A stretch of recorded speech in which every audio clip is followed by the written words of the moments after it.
마지막으로 에도 시대 포목상 환전상에서 메이지 유신 이후 정경유착에 의해 금융업에 진출함으로써 미쓰이 가문의 재벌화와 전범기업으로서의 과정을 살펴보고자 합니다. 먼저 미쓰이 재벌의 기업 형태의 전개사론적 코찰 논문을 참고로 하였다는 점을 밝혀둡니다. 일본의 근대화 성공 비결을 이해하기 위해서는 에도 시대 상업 발달을 이해해야 하고, 특히 근대 세계 시스템이 에도 시대 일본과 어떻게 연결되었는지 알아야 한다. 세계 일주하던 러시아 함대 골로분인 생포 사건으로 나폴레옹이 네덜란드 병합한 사실이 알려지자 일본 막부는 다각적으로 세계 정세를 정독한다. 막부 말기 1873년 유럽의 선진 문물을 배우기 위해 영국 밀항선에 몸을 실은 5명의 사내들을 우린조슈 파이브라고 부른다. 이들은 훗날 일본 근대의 정치와 산업을 바꾸는데 지대한 영향을 미치게 된다. 하지만 그들이 지닌 사상은 사실 과잉 포장되거나 미화되는 부분이 너무 많다. 과연 서구와 근대화만이 지상 목표이었던가? 메이지 신정부는 부국 강병을 외치며 기존의 관습을 철폐하고 산업 재편에 착수한다. 특히 막부 말기 저품위 화폐 발행에 따른 인플레이션에 대응하기 위해 에도 시대 초닌 금융업자들의 참여를 요구한다. 미쓰이 총괄 번두 미노무라는 에도 시대 말기 이미 사스마 가문 사이고 타카모리와 긴밀한 관계를 맺고 있었다. 군주제 복귀 대책이 반포된 직후 신정부는 후에 재무성인 금곡 보관소를 설립하고 미쓰이 시마다, 오노 등 3명의 에도 거상들에게 대장성의 대리인들을 파견하도록 명령했다. 이로써 메이지 유신 이후 에도 시대 초닌 금융업자들은 일본 근세 금융제도의 형성과 발달 과정에 참여함으로써 나중에 재벌 형성과 전범 기업이 된다. 정경유착, 대장성에 파견된 미노무라는 당시 모신 전쟁 비용 문제로 타이세이칸 지폐 발행 담당자로 활약한다. 더구나 재정난을 극복하기 위한 조치인 다이세이 공음을 발행하여 새 정부에 대한 차관을 마련하는 임무를 맡았다. 여기서 미노무라는 오쿠라 다이스케, 오쿠마 시게노부, 이노우에 카오루, 오쿠라 다이고, 시부사와 H와 관계를 맺는다. 메이지 4년 1871년 미노무라는 새로운 주화와 교환하여 국내 금괴 회수 독점 수주를 획득하는 데 성공한다. 이로써 신화폐령이 공표되면서 일본은 공식적으로 엔이라는 화폐 단위로 채택한다. 메이지 6년 미쓰이 가문은 미노무라 리사에몬을 미쓰이 그룹 총괄 최고의 직역으로 임명한다. 메이지 초기 미노무라 리사에몬은 미쓰이 가문의 기업체제 개혁과 미쓰이 은행, 미쓰이 물산 설립에 커다란 공적을 세운다. 기모노 판매점으로 창업한 에치고야 오복점은 1904년 미쓰코시 오복점으로 바꾼다.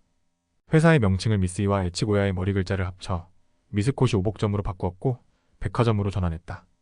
미쓰이 타카요시의 전폭적 지지 속에 미쓰이 가문의 가업 재편은 순조롭게 진행되었다. 제국의 길을 가다 미노무라는 독자 은행 설립을 희망하였으나 시부자와 H 반대로 메이지 6년 1873년 미쓰이 오노 합작에 의한 제1국립은행을 발족시킨다. 이후 오노 가문이 파산하자 미노무라는 메이지 9년 1876년 일본 최초의 민간은행 미쓰이 은행을 개업한다. 식민지 시대 한반도 진출, 러일 전쟁이 승리하자 대한제국 재정고문으로 임명된 메가타 다네타로 주도로 화폐 정리 사업이 실시되자 금융상의 혼란, 즉 전황이 일어난다. 이로 인해 기존 조선권 화폐 폭락으로 조선 상인들은 폭망하고 일본 상인과 친일파 조선인 상인들만 이득을 보았다. 한반도에 진출한 일본 기업은 폐쇄적 상권과 보부상 세력들로 인해 상권 확대에 제약이 많았으나 일본 금융기관의 한반도 진출에 따라 조선 상권은 철저히 무너진다. 메이지 유신 이전 네덜란드 상인에 의해 책으로만 알고 있던 철도는 1854년 미국 페리 제독에 의해 일본에 소개가 되다. 다나카 히사시게에 의해 기차를 자체 생산 제작하게 된다. 그가 세운 기업이 훗날 도시바이다. 미노무라는 금융업을 미쓰이 재벌의 모기업으로 삼고 전통적인 포목점은 오너 가문이 맡도록 조직을 재편한다. 1880년대 미쓰이 그룹은 일본의 철도 건설 산업에 적극 호응하여 산요철도를 설립함으로써 일본 제국주의 팽창에 앞장선다. 메이지 9년 1876년 5종합상사 개념의 미쓰이 물산을 설립, 대만에 진출하여 금융보험산업에 투자하여 경제를 장악한다.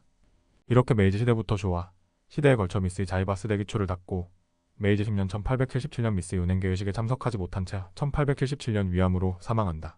일본 자본주의의 아버지 시부사와 H는 미노무라를 무식한 학식의 위인이라고 칭송한다. 그렇게 학식이 없으면서 금융 시스템에 대해 해박한 지식을 가진 사람은 보질 못했다고 평가한다.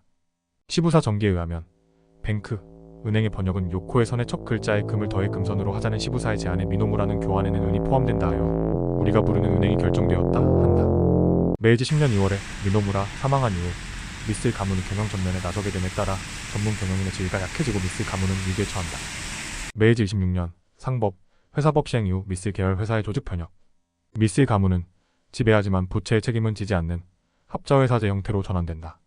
미쓰이 가문은 1900년 이노우에 카오루 미쓰이 회장 지시로 미쓰이 가문은 포목점과 금융업으로 분리한다.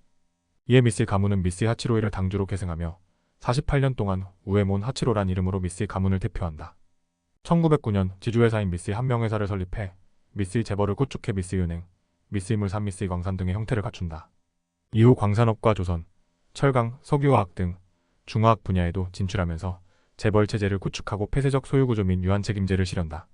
메이지 유신 다음에 철도 장관에 취임한 이노우에 마사루 지휘하에 일본 최초의 철도 건설에 매진한다. 이후 철도를 따라 광산 노동자, 군인, 대포들이 전선으로 달려갔다.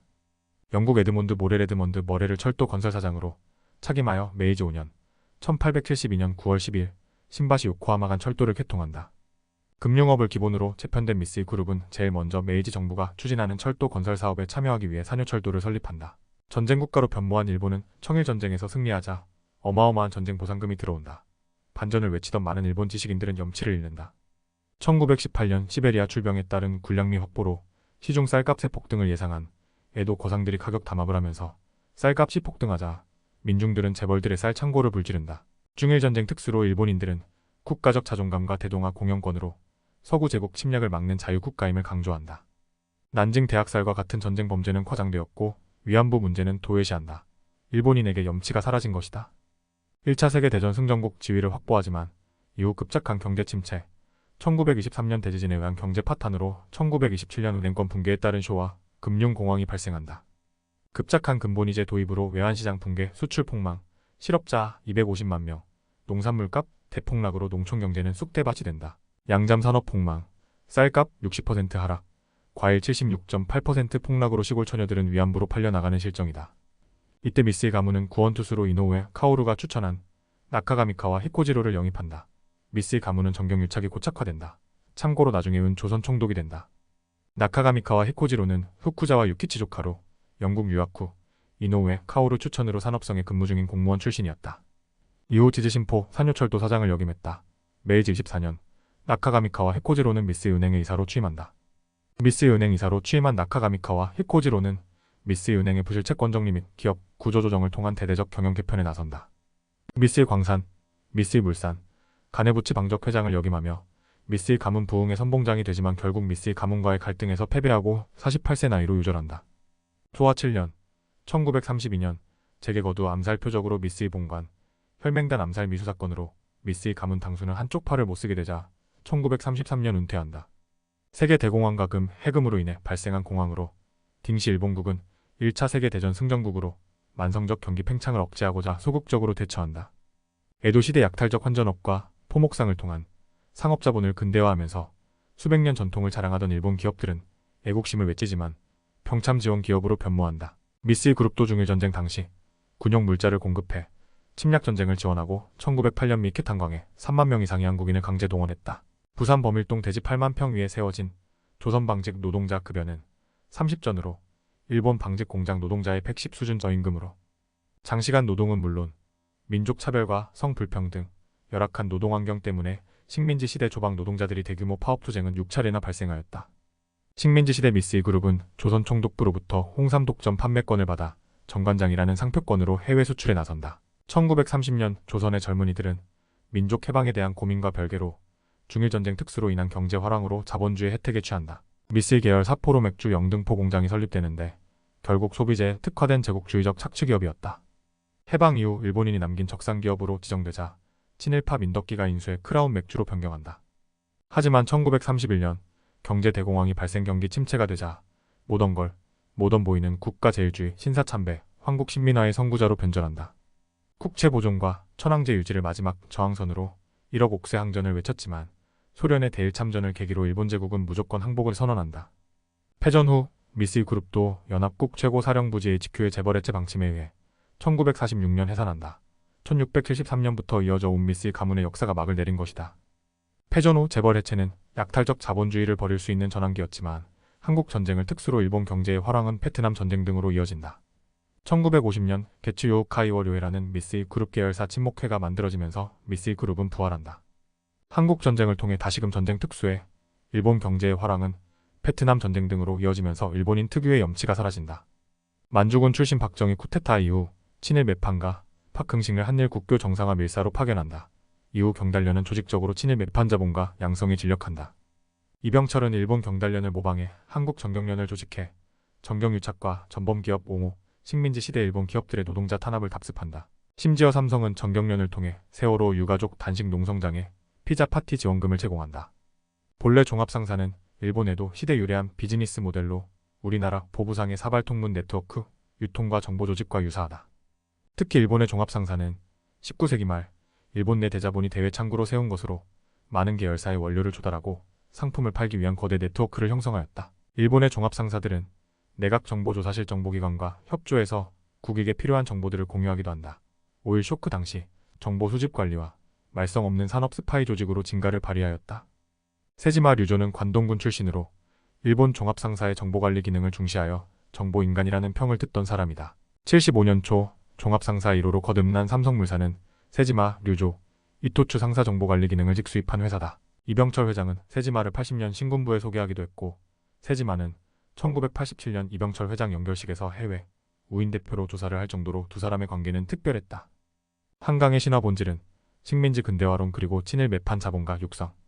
20살 조선 청년 이병철은 경성에서 가장 큰 미쓰코시 백화점을 바라보면서 무슨 생각을 하였을까?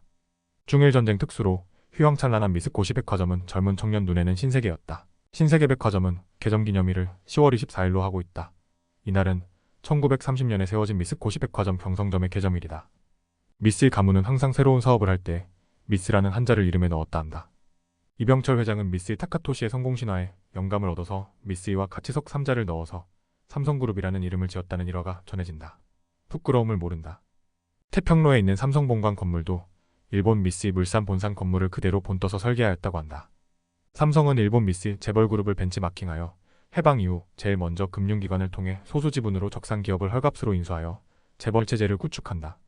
신세계푸드는 미쓰이물산과 신세계인터내셔널과 이마트는 미쓰이물산과 CJ제일제당은 조선인 강제동원에 관여한 미쓰이 계열 일본 지분과 거래한다. CJ프레시웨이는 태평양전쟁 당시 일본 해군에 병참 지원한 전범기업 평화식품에서 카레를 수입해 국내에 유통시켰다. 기술 이전 혹은 투자 활성화라는 미명으로 조선인 강제징용 전범기업들에게 특혜를 제공한다. 삼성 계열 신라호텔에서 한복을 입었다는 이유로 출입을 거부당해 논란이 일고 있는 가운데 신라호텔에 기모노를 입은 사람들에게는 제지가 없었다. 해외 투자 활성화를 위하여 전범기업들에게 외국인 투자 조세 특례를 제공하고 심지어 국민연금은 전범기업에 1조 3천억을 투자했다. 원진레이온 사태 당시 설비가 미쓰이그룹 계열사 도레이 공장에서 1940년대부터 사용하던 폐설비를 수입 사용한 것이다. 메이지 유신 이후 에도 상인들이 근대 경제 시스템 주역으로 등장하면서 다이묘 대신 국가제일주의를 신봉하며 전쟁 특수만을 노리며 전쟁 기업으로 성장한다. 정경련과 광고 수입의 목매인 친일 언론들은 국민을 상대로 한강의 기적을 외치고 자유를 외치며 염치도 없이 애국심 마케팅을 한다. 식민지 시절 저임금 강요하는 일본식 경제 시스템과 미군정, 친미 통역관과 정경유착을 통한 적산기업 인수, 한일 경협을 통한 친일 매판 자본가들이다. 인제제일, 삼성, 지금은 온갖 언론이 반도체 신화로 포장되어 삼성을 홍보한다. 하지만 삼성 이병철 3대 부자는 탈세, 정경유착, 도굴 문화재 수집, 장충기 문자 등 불법 경영으로 대국민 사과와 감옥행과 사면으로 점철되었다. 미쓰이그룹은 일본 사극에서 하쿠다이칸과 뇌물을 주고받는 악덕 상인의 대명사로 묘사되곤 한다. 일본인에게 미쓰이그룹은 에도 막부와의 정경유착으로 부를 축적한 악덕 상인일 뿐이다. 법을 경제로 잃어버린 30년을 겪은 일본 전범 기업들은 과감한 개혁으로 변신한다. 법을 경제로 막대한 부실 채권이 생기자 2001년 미쓰이 가문 미쓰이은행과 스미토모 은행이 합해지며 초거대 은행이 탄생한다. 일본 원로 경제학자 테루오카 이치코 교수에 따르면 일본은 세계에서 가장 돈 많은 부자 나라이지만 삶의 질에서 풍요로운 나라라고 할 수 없는 기형국가가 되었다. 작금의 극우 인종차별 혐한 성향은 이런 기형국가에서 만들어진 삐뚤어진 일본인들의 열등감일 뿐이다. 전통 가치관을 부정하고 서구화, 근대화라는 맹목적 조작된 신화를 강요하고 애국심 마케팅으로 오로지 기적만을 기복하며 부자감세만 외치는 경제정책은 단지 주술일 뿐이다.